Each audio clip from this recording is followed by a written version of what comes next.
Oh, shalom, shalom, my friends, shalom, my enemies. This is your old pal, Rabbi Sol Solomon, the founder and spiritual leader of Temple Sons of Bitches in Great Neck, New York. And it is exciting for me to talk about the theater, to talk about not just Broadway, as I talk to a lot of Broadway people, but off and off Broadway as well. And we're very, very excited to be talking to someone who is a director of long standing and also someone who actually owns a theater in New York. It's on Van Dam Street. It is called, or as I like to call it, Van Dammit Street. It is the SoHo Playhouse. We have with us a fellow named DARREN Lee Cole. He studied theater at USC in California.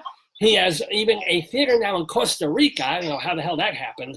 But ladies and gentlemen, would you please put your Megillas together and welcome to the neighborhood, DARREN Lee Cole. Shalom, DARREN. Shalom. Glad to join you today. Very glad to have you on the program. How are you? How are you doing? I'm very well, thanks. Very excited about the shows that we have going on at the SoHo Playhouse. So we're off to a great start to the season. Well, let me ask, first of all, you're directing one of the shows. It's called Games, and it involves Jews. Talk to me. What is it about? So Games is a very fascinating story. Many people know of the Jesse Owens story from the 1936 Olympic Games held in Berlin. The infamous games that Adolf Hitler was going to use to show Aryan supremacy, which famously from Jesse Owens and others blew up in his face. Right. There's a remarkable story, true stories of two women that attempted two Jewish women that attempted to make that 1936 German Olympic team. One of them, a internationally famous fencer named Helena Meyer, and the other a well-known within Germany and Europe championship high jumper named Gretel Bergman. So this is the story of those two women and their journey to attempt to make the 1936 Olympic team, all the politics that went into that, including America's first threatened boycott of an Olympic Games over Hitler's not allowing Jews onto that team. And Helena Meyer actually famously was sort of the focal point and focus point of Germany relenting and allowing Jews, and I use Jews very euphemistically, she in fact was the only Jew that ended up on the 1936 German Olympic team. Wow. Well, I mean, it's kind of interesting, this idea of having an internationally known fencer. Never occurred to me that could ever happen. Yeah, well, her story is really quite remarkable, and in fact, the complexity of the play is that she was an athlete. I mean, she famously said, and we use it throughout the show and in the opening monologue. She says, she said famously, "I'm not a German, I'm not a Jew, I'm not an Aryan, I am a fencer." And she very famously tried to separate her fame from her sport, from politics at all. And her point of view was politics have no place in sport. And as the play, in fact, develops, Gretel Bergman, who is rising through the ranks and is not provided the same opportunities as Helena Meyer, says, well, that's all fine and good for you to say because you've got the platform. What about us that don't get that platform? So that's sort of the basic drama involved in the play. Now, let me ask, how did you, this was written by a fellow named Henry Naylor. How, yes. You must get zillions of scripts across the transom. How did you come across this play and then choose to direct it? Well, that's interesting you asked that. I'm glad you did, because it will give me a chance to shamelessly promo what's coming to the theater. I go around the world now part of the terrific part of my job, is I go around the world now to various fringe festivals all over the world. In Edinburgh, which is the largest one, massive. I've also been to Adelaide this last season, in Australia, Auckland and Vancouver and Orlando here in the States, amongst many others. Newark? Have you been to Newark? Pardon me? Have you been to Newark? I have not been to the Fringe Festival in Newark, although I've been to the airport in Newark. It seems like every other Tuesday. All right, so but continue, please. Yeah. So, and then you brought that back. Henry Naylor is really gaining traction in these various festivals. Many of these festivals, especially the top festivals, will award various prizes for playwriting, best overall production. And Henry Naylor is quite prolific writer that over the last 7 to 10 seasons has sort of been mopping up with these awards at various festivals. And I went to see others of his plays that take on very sensitive topics, specifically in and around politics as they pertain to the Middle East. He's very unafraid, and it's very volatile writing, stuff I love. So I had seen plays of his, award-winning plays in the past, and Henry's writing had been on my radar. So then this last season in Edinburgh in August, I saw this production of Games, and I was just blown away by it, and told Henry that I run something called the Fringe Encore Series at SoHo Playhouse, which takes the top couple of shows from each of these festivals, brings them all together into New York at the end of the year. It will be this year from November 27th till the new year at SoHo Playhouse. The top shows from all these festivals come together for what we call the Fringe Encore Series. But the thing is, you saw a production of Games. I saw 2 productions of Games, one at the Edinburgh Festival, and then, in fact, it was quite an interesting story. It was quite a cliffhanger for me, even though the play is not a cliffhanger. We know what happens.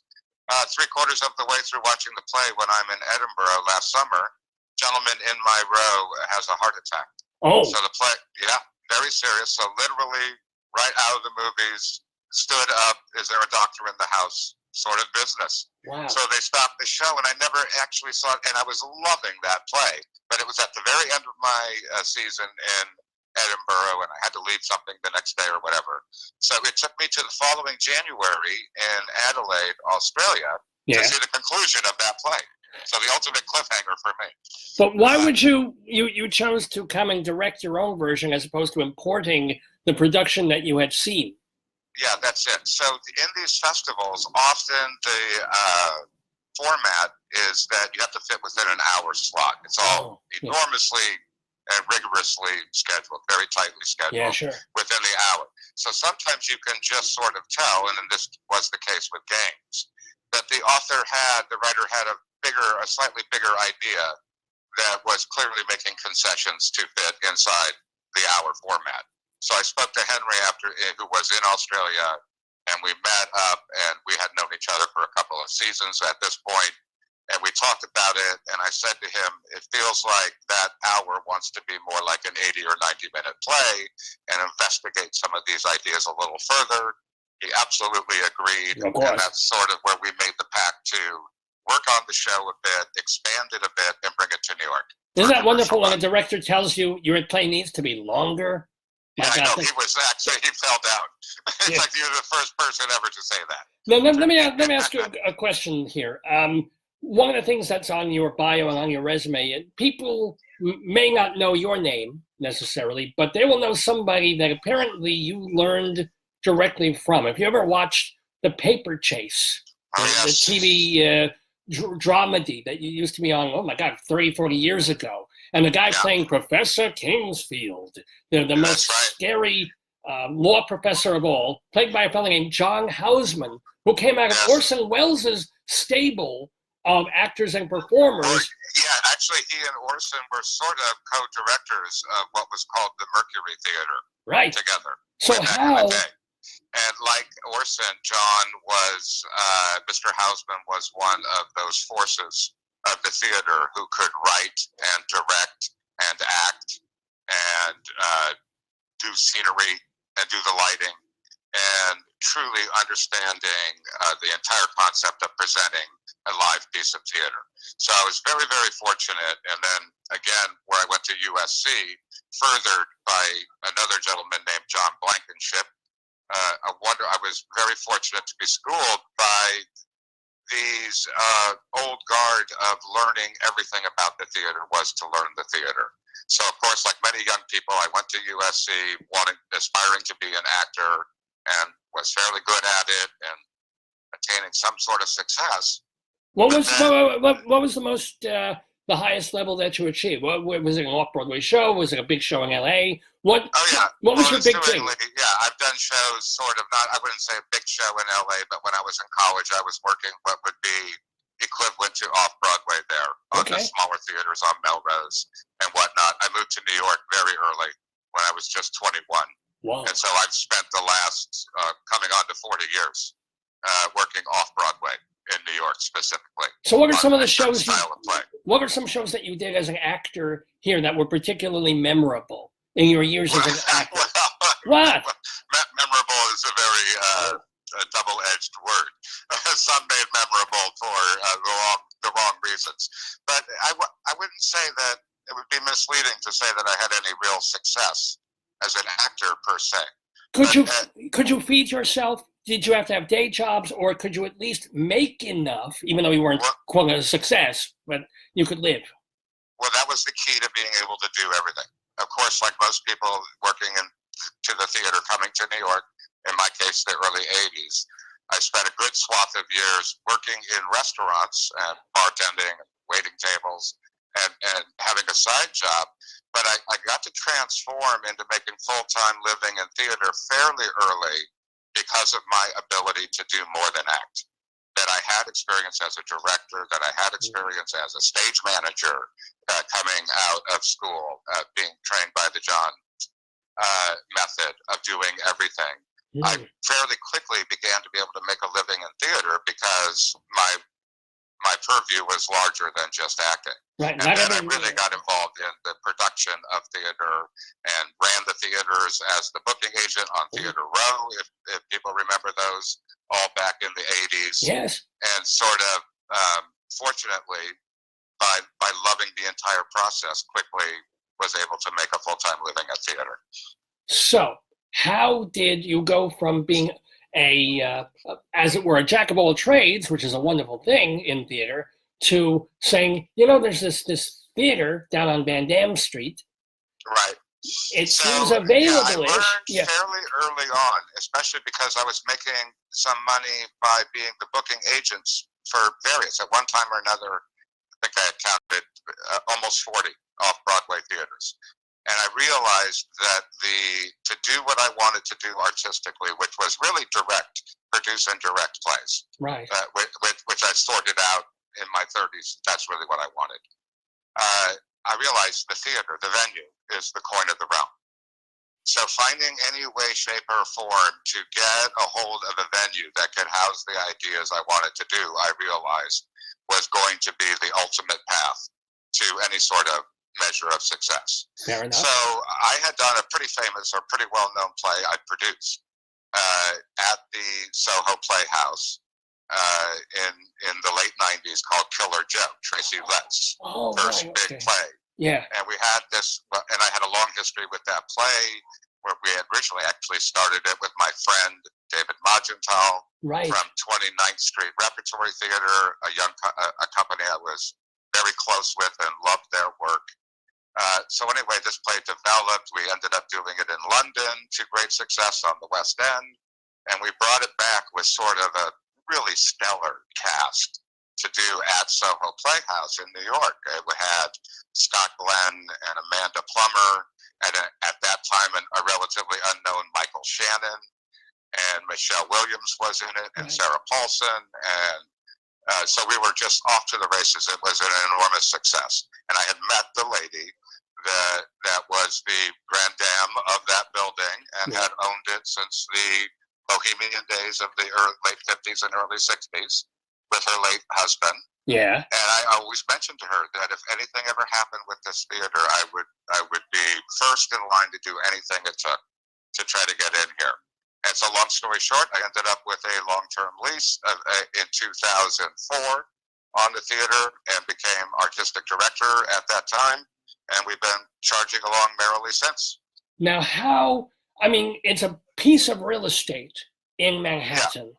So right. even though you've got I want to be clear that I don't own that piece of real estate. Right. I own the company, SoHo Playhouse, Inc., that is, and also am the artistic director and chairman of the not-for-profit board that has a long-term lease in there. The building recently, and good news for the theater, good news for the arts community in downtown New York, I'm jumping in because I see where your question is leading. The real estate is impossible virtually to survive it. Yeah. So we were very fortunate because that rare piece of real estate coming up for sale, which it did a couple of years ago. Every developer you can imagine was swooping in. I was going to the city, trying our landmark status and working with the great community board number 2 that really handles and takes care of the village and where we are as well. And just trying anything to try to find a way to not have a developer buy that building and make that great theater go away. Right. Well, long story short, after a bunch of false starts, we got very fortunate. Another non-for-profit, a school in the neighborhood, Little Red Schoolhouse, that many people know and love in our neighborhood, the Little Red Schoolhouse, another non-for-profit was able to put together a scheme where they buy the building and in turn gave SoHo Playhouse their blessing and another long-term lease. Whoa. So we're very fortunate and very happy to have Little Red Schoolhouse, Elizabeth Irwin, a little promo for them, step in and be our new landlords. Well, it's like, because people know the old story that the public theater got its building for like $1. But I don't know if that'd be great if your lease was $1. No, it's not. I promise you it's not that, but I will say that they've been very workable and aware of the importance of keeping a small arts institution alive and well downtown. Now you have 2 spaces, right, in SoHo Playhouse for theater. You've got the upstairs, which has, 80 seats, 90 seats? How many you got there? Yeah, so upstairs is almost 200. We've taken a few out. It's right now 178 seats in what we call our main stage theater upstairs. And then we have, which your listeners I'm sure would be interested in as well, a pal of mine who came to me through this encore series years ago. He's one of the few acts that's been encored a couple of times. A man named Daniel Cainer is doing something called the Jewish Chronicles. Right. Down in my cabaret space, which is our second space. Downstairs, we have a 60-seat bar, fully licensed bar, cabaret space where we have smaller acts and entertainment and comedy late at night down in our cabaret. And I also read somewhere that, speaking of Jews, Ashley Blaker is is coming. He is coming, I believe, in February. We'll have him in for 2 weeks. And if you don't know about Ashley, he's absolutely must see. Google him, and I'm sure anybody in the Newark area will want to come along and check him out. Daniel, for that matter, as well. Daniel sits at the piano and tells stories and sings wonderful songs. Yeah. And Ashley is a full metal stand-up. An unorthodox stand-up, shall we say? And wait, that's using my line. Don't be stealing my comedy here. Trust me, I'll leave that part of it to you. So how do you choose, though? I mean, if you're directing a show, I want to do this play, I'm going to put this in the main stage, boom. But how do you fill out a season? Where do you get zillions of plays over the transom? Is it just the things you see at fringe festivals? So that's unfortunately, and with the byproduct being a fortune for the SoHo Playhouse, unfortunately, small theaters like mine are in peril and have been going away, especially downtown. That's unfortunate for my business. The fortunate part of that is that it puts my space in rather high demand. So I have a lot of shows from around the world and around the country and New York shows that are interested in trying to do their show off-Broadway. In that sort of downtown off-Broadway model, they come to me. I reserve 2 parts of the year for SoHo Playhouse programming. The last 6 weeks of the year, basically, is this Fringe Encore series I've told you about, where all the best shows are coming in that I've booked in for that 6-week season. And then we'll take usually 8 weeks or so in the spring for the equivalency of a Games. Games was moved this year just for scheduling reasons. But I would normally take 8 weeks for whatever the SoHo Playhouse's main stage production will be for the year. The rest of the time, I have a variety of ways I enter into deals. Sometimes a SoHo Playhouse co-production. Sometimes somebody will just come in and rent the theater from us if we have available weeks to try their own idea. But I am always curating the overall sensibility and zeitgeist of what the theater is presenting. Because I'm trying to get a handle on this, because as I'm sure you must know, I have my own one-man comedy musical show, FYI. But yes, I did my homework like a good boy before coming on with you. So you know it's a work of genius. But here's the deal: how does a show like as a theater company, if you let's say you go in your space actually has, as you said, 170, 180 seats, but there are smaller theaters as well. How can any company come in and even not make even money, but break even, unless without doing like a Kickstarter? How do you, if it costs X amount to rent a theater and do advertising and pay for rights and do this and get the piano and how the hell? What is the magic secret of just not losing your shirt? Well, so with that, I always resist, by the way, because it was said to me when I was a young person breaking into the theater, the classic, don't do it. How do you make $1 million in theater? Start with $1 billion. I've heard that my whole life. So, and the model is really tough. But I don't want to be discouraging, but you have to be a realist. I'm glad to hear you frame it the way you did. Yeah. Because to make money is often, especially at the lowest levels or even the mid-levels, pretty much a pipe dream. What I tell people, though, but there has to be a developmental phase, and there has to be a stepping stone so that you can move forward into a position where your project is worth money. What I tell people is that your first time that you have paid customers in front of you, in our case in New York, which is no small task, be that a workshop, be that an equity showcase code project or something, the net loss of that first production is your real investment in the idea. Because what you get for that net loss is what you have to look at. First of all, you have to manage not losing your shirt, right, which you don't have to lose your shirt. And that's just tricks of the trades and know-how, knowing whom to hire, whom to advise you, how to get on a responsible economic course to begin with. So I always recommend, find a friend, find somebody that does what I do, to spend 10 minutes, 15 minutes with you. Find ways. People are always inviting me out for a coffee. Sure. I say yes a lot, even though I'm very busy. Oh. Because I'll take you. I'll take into the system. I'll totally take you for coffee. Do you drink Sanka? Is Sanka all right? Well, not since the 70s. But I saw a tab the other day, so who knows what could come back. There you go. All right, and learn from the people who know. Yeah, and then also, and then being realistic about it. But people will also, and I'm a big proponent, you basically have to produce yourself almost at this point in and around New York to be seen. But if you get into a fringe festival, you get into, there's 10 festivals I can think of off the top of my head just in and around New York. And don't be afraid to go outside of New York.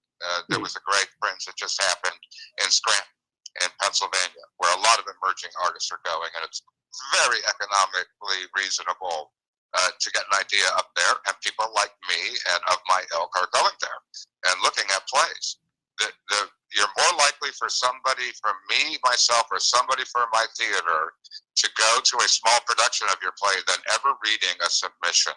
Or listening to your CD, right, or that is what overwhelms us. And we always feel genuinely terrible because nobody is more sympathetic than us to the Herculean amount of work and effort every author or writer has put into what they submit to us. But we simply can't listen to it all. Oh, sure. I would spend the rest of my life doing just that. So getting yourself up and in front of people, so that even the smallest reviewer or radio show or something would see you and start any kind of buzz that myself or people like me are likely to hear. That's really the road.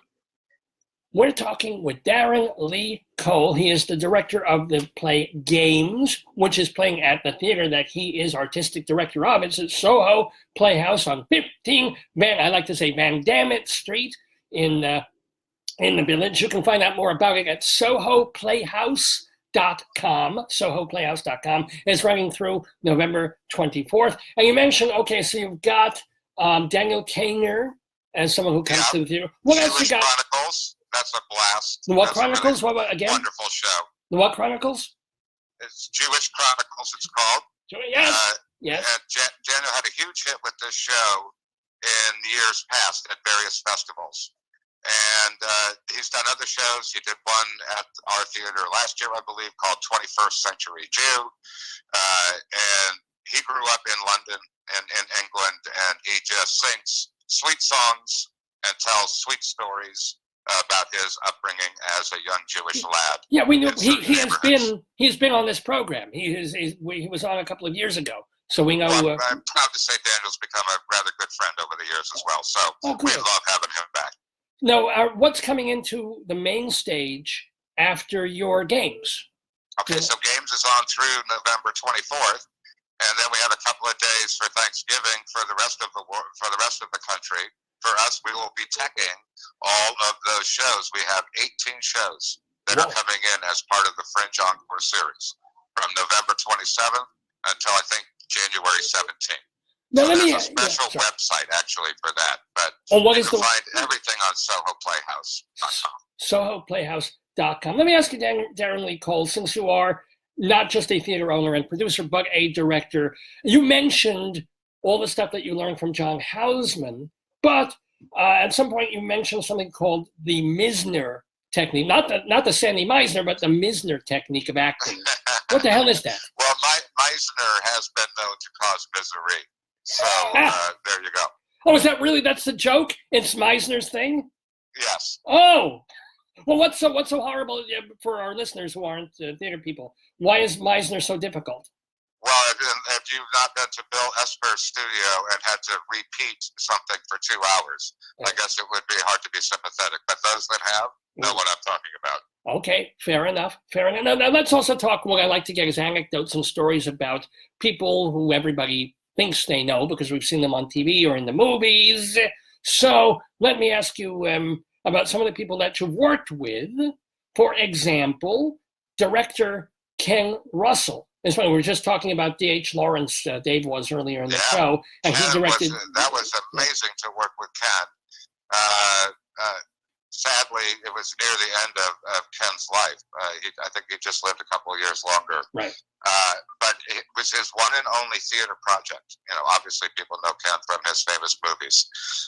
Women in Love. It was his one and only theater project, and it was incredible to see him work. And take the risk that he was taking as an elderly gentleman was really inspiring. And the set was crazy, and the play was called Mind Games, and it was just like that, a real head twister of a play. And he was outrageous and on the mark, and that was really great fun. Well, how was he outrageous? I saw a lot of his movies. Wow, he made some weird movies. Oh, definitely.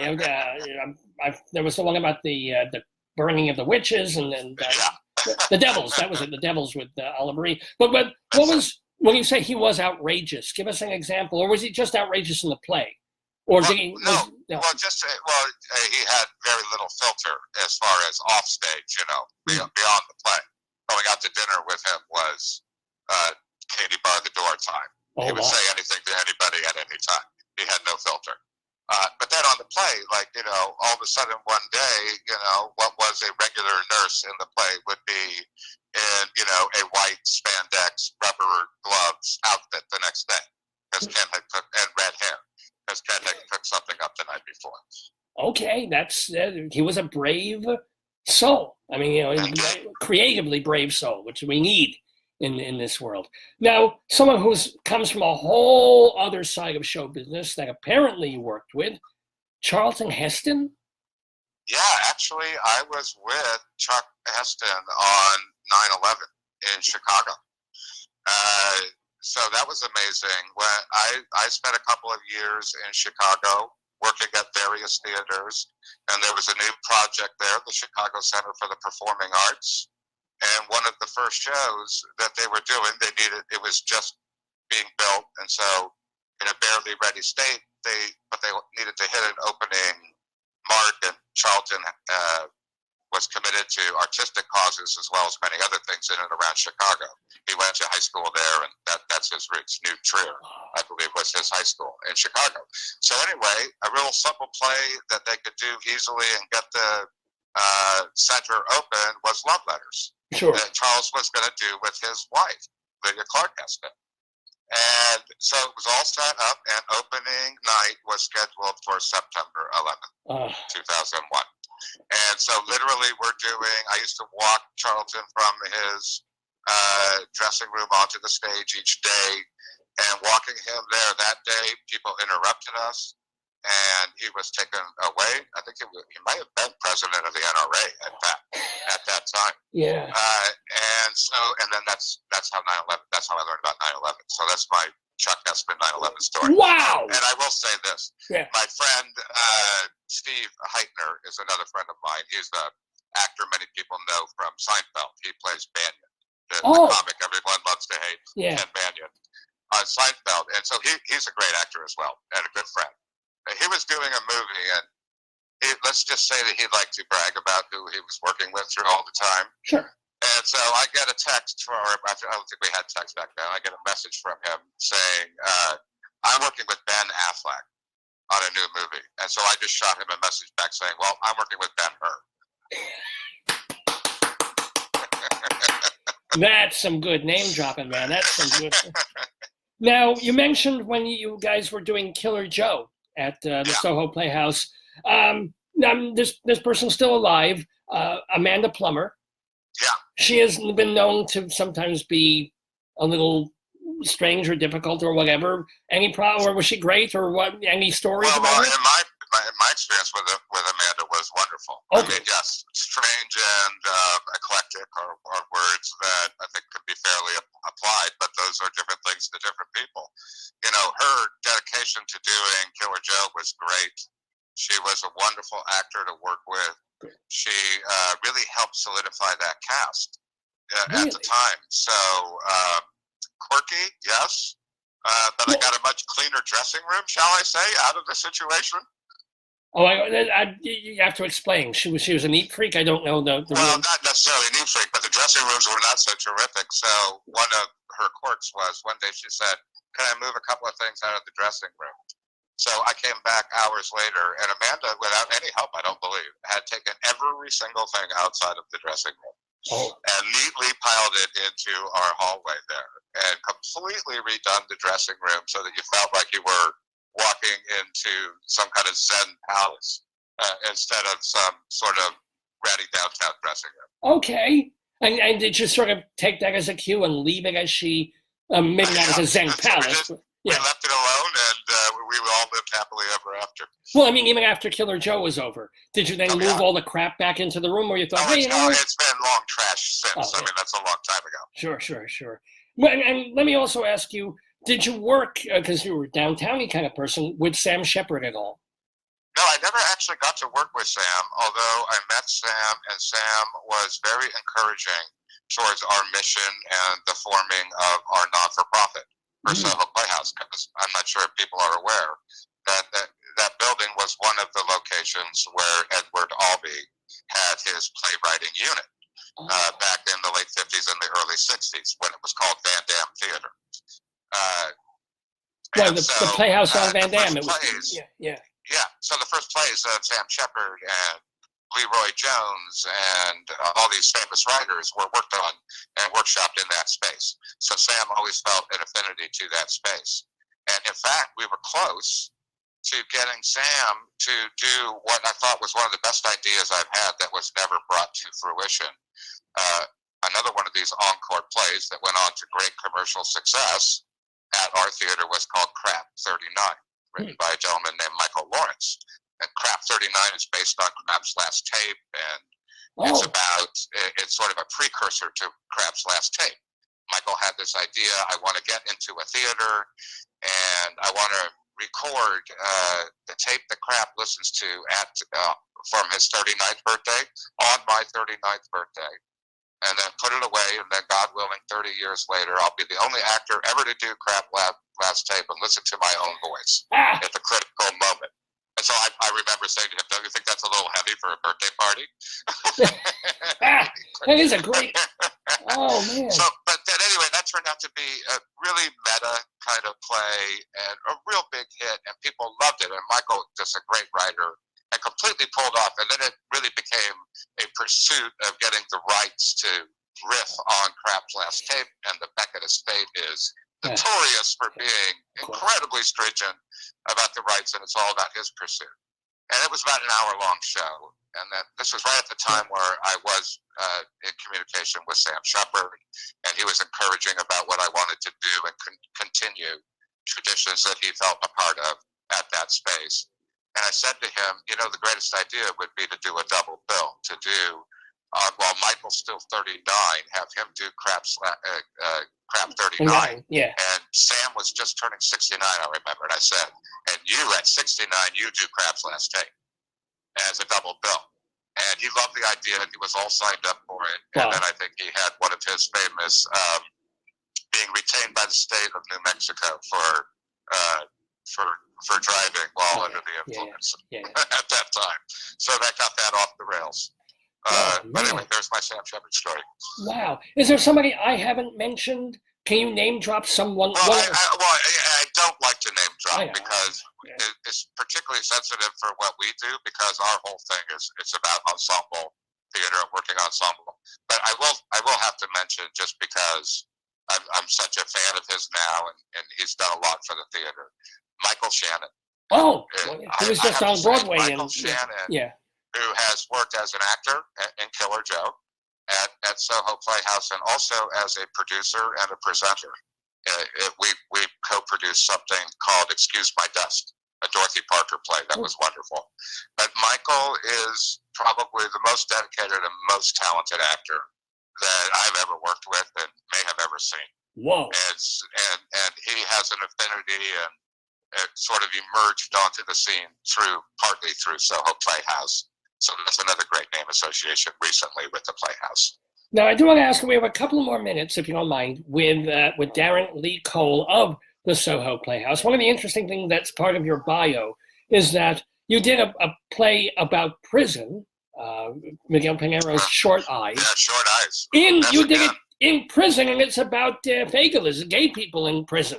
How did actually, I have two such stories, believe it or not. Yeah. And also that inspired me to be very socially conscious in the work that we do at the theater, and also these experiences made me very aware of the power for good that theater can do in various situations. So Short Eyes is an expression for a child molester in prison, and it's the lowest form of life, even within the prison structure. Right. And these guys, I'm making up these numbers, so don't quote me, but it will make the point. They have like a 72-hour lifespan or something insane like that. Once they put them into the population and let the general population know what these guys did. Many of them don't make it out. So this was a play about a guy put into that in Sing Sing in New York, written by Miguel Cainer. Now, Miguel Cainer wrote this play as an inmate at Sing Sing. So it was totally realistic about what was going down in the day room and in the prison situation at that time in the 70s. The way he got to write this program, write this play, was a new program at that time where they were bringing arts inside of hardcore prisons. And like, instead of, shock treatment, let's have a playwriting class. Okay. Remember, that was a really socially revolutionary idea at times. And tried with the most extreme prisoners, of which Miguel Cainer was one of. So he wrote this play called Short Eyes that became very famous in the 70s. I believe Joe, Pap, and the public might have been the original backers and or big producers. And I remember that the public was involved in some way of bringing that play to the public and making it famous. Yeah. So then, when I was at USC, my second director, John Blankenship, put together a group of students that was going to go to the Edinburgh Festival. It was the first time I went to the Edinburgh Festival, which I believe was the summer of 1980, either 79 or 80. I think it was 80. And and Short Eyes was one of the plays we did. We did 12 plays in rep. We did the first stage version of Tommy, I remember, ever up in that summer. We did 11 plays. It was like the pure Edinburgh experience for a young actor, designer, director. 11 shows in rep. So anyway, Short Eyes was one of them.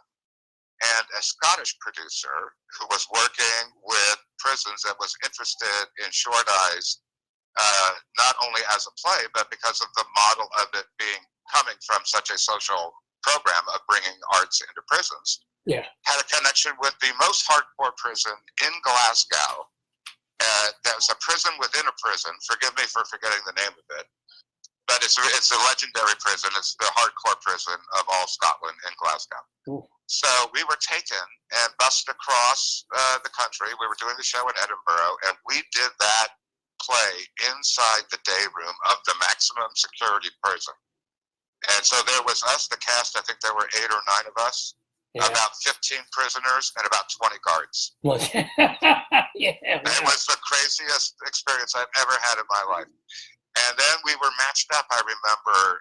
So you were like one-on-one, an actor with an inmate after the show, with 2 very serious guys looking down at the conversation. Well, yeah. Yeah, really intense. But the guy was not handcuffed or anything. And I remember chatting with him, and the ultimate compliment, he could not believe that we were actors. He was so convinced that what we were doing was such a part that, like, he thought we were on an exchange program from a prison in New York. He couldn't believe that we were not prisoners. He's like, how could you know all of that if you're not prisoners? So ultimate review was that he bought the authenticity of us completely. So that was great. Yeah, it's like when people. It was amazing to see how moved they were by the play. Yeah. It's like when people think I'm a real rabbi. That a writer was a con. They couldn't believe it. Sorry. Well, Mazel, no. I mean, I was wondering about how that. I mean, if I were bringing a play to prison, I don't know. I might do Barefoot in the Park. Yeah. No, I don't think the guys would have sat through Barefoot in the Park. All right, maybe The Odd Couple, 6 Rooms, Riverview. I mean, one of those. Don't know if I go into a prison and start doing a play about child molesters in prison. That's balls. And so then it came back to me again. So this play, I've got, maybe there's a 3rd chapter, because the 2nd chapter, I remember being involved and seeing a production of it with HB Studios. Oh. And I remember Billy Cardiff was in it, or was directing it, and I think he was one of the original cast members from the public. So anyway, I knew the project through him was going to be totally legit. And I went and I saw it, and I told him the story. It's like, it's amazing because we've been invited to do the play in Sing Sing.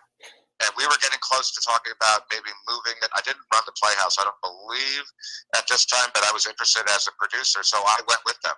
And for the 2nd time, I experienced that play in a separate day room, this time in the actual day room of Sing Sing in New York. Wow. I'm goosebumps, if you will. Just during these so maybe there's a 3rd chapter. And again, the beauty of the play is, for me, artistically, it's totally my cup of tea. Not just because it's hardcore and sort of rough edge, which I'm that is my style. Yeah, it seems like with 29th Street Repertory and you like to play, because they used to do some rough stuff there. But brutally honest, which is what I love. And I think that's what is served, that kind of play is really well served in what we do downtown at SoHo Playhouse. That the fact that there's no screen, that you're in this intimate space right there with the actors, the way that you can represent honesty and reality and truth on that stage and in that unique relationship with an audience is what's kept me going for 40 years. Well, it has been an honest delight chatting with Darren Lee Cole. Remember that you can find out everything that's going to be happening at SoHo Playhouse, including the show by Daniel Cainer and, of course, Games, which Darren Lee Cole is directing, and that's running through November 24th All that information, and of course also about the big Fringe Festival stuff, is at SoHoPlayhouse.com, SoHoPlayhouse.com. Last question for you. I understand you got this Playhouse going on. I understand you love to go around. Who wouldn't want to go around the world and see different shows and bring them in? But what did you just sort of go to Costa Rica one time and not just see a show or two? Say, it'd be nice to have a theater here. And suddenly, that's exactly what happened. I grew up on the coast of California, loving the ocean and swimming and body surfing basically my whole life with my brothers and my sister on the beach. But the one thing that California has that is pretty well known is freezing cold water. So we used to go in the coldest of water as kids, but we just loved playing in the water. So we used to euphemistically call it getting used to it, which basically was putting our bodies into a form of hypothermia in order to be able to play in the water. Yeah. So flash forward years to my first visit 20 or so years ago down to Costa Rica. I get into the water. It's the best waves of my life, and the water is 88 degrees. I said I'm never leaving. I'm never coming home. It was a dream come true. And so then I went there increasingly to visit, became close with people there, and started a small arts institution and theater there in a town called Jaco, called Teatro Jaco, which the short end of that great story is I started teaching kids theater and started teaching kids as young as 10 and 11 Meister techniques that culminated a year and a half ago with me taking those kids as teenagers to the Edinburgh Festival in Scotland and performing with them at the Rose Theatre in Edinburgh. Wow. Well, but how do you still have to run the theater, or do you have other people? Because how do you do that and run Soho Playhouse and go around the country? Like all people that I think have any measure of success, I owe it to the, myriad of people that helped me, and specifically my point people, my staff, both in Soho, my staff in Costa Rica, and my staff that is now dotted around the world for Fringe Encores. Right. Impossible to do it without them. And I won't name names because then I'll start forgetting and feel terrible. So I just love them all and owe them all everything. Well, I feel terrible all the time because I'm Jewish, but not when I'm talking to Darren Lee Cole. Darren, it just remains for me to thank you very, very much for spending this time with us in the neighborhood, to wish you success with games, to wish you success with Teatro Jaco. What, Jaco, did you say? Jaco? Yeah, Jaco. Jaco, Jaco in Costa Rica with the Fringe Festivals as well, and everything you do at Soho Playhouse. Continued joy and success, and shalom to you. Well, shalom, and thanks for a beautiful day in the neighborhood. Thank you very much. Bye-bye now. What a delight. Oh, wow, what joy, what terrific wonder here, talking with Darren Lee Cole. It makes me want to dance a little bit of Daniel Cainer-esque